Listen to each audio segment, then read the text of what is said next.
Adrian Klemm, the offensive line coach. Just your thoughts on Thursday's game and that unit with 3 freshmen and 1 sophomore really shined on Thursday. Yeah, I don't know about shine, but No? they did a little better than I expected, for their first game. It's their first game back.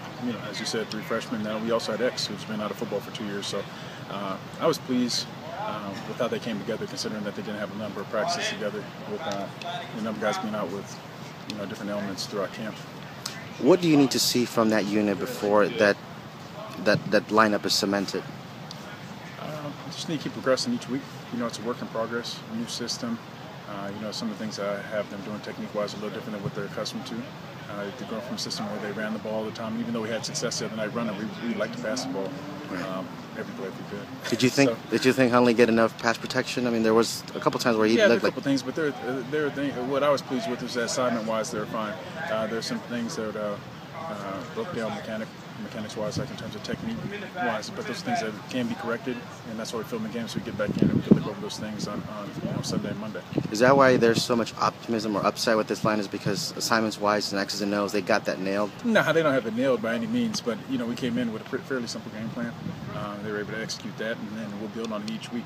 There's a lot of different things that come with this system, and instead of throwing them in all at one time, and they didn't really have time to work with one another in fall camp.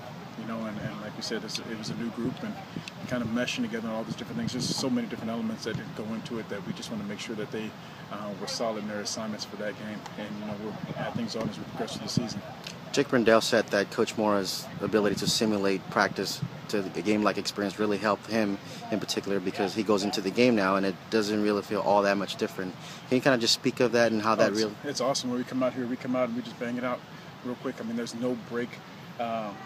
There's no walking on the field or anything like that. From the time the whistle blows to start practice off from stretch all the way through the end until field goal, it's nonstop, and there's a lot of enthusiasm, and there's a lot of action. We have a lot of team simulated, things out here, so it does feel like a game situation. They get the conditioning in between the whistles in terms of practice. We don't do a lot of running outside of practice, and I just think going into the game, they have a certain mentality that everything is fast. There's a sense of urgency all the time. And then in addition to that, Coach Moore and Coach Alosi do a good job of getting the guys prepared off the field too, whether that's how to prepare for the game or what they're eating and all those different things of that nature. So I mean, all the way around, it's just I think it's beneficial for the guys.